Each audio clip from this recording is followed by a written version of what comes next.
Tokyo airport पर Japan coast guard के तैयारे के खौफनाक तसादुम में अमले के 5 अफराद हलाक और 17 मुसाफिर जख्मी हो गए हैं। फुटेज में दिखाया गया है कि तैयारा शोलों की लपेट में है और एक और तैयारा तसादुम के बाद रनवे से फिसल रहा है।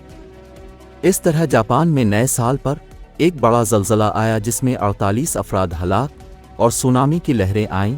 मज़ीद जानने के लिए न्यूज़.की ये वीडियो देखते रहें।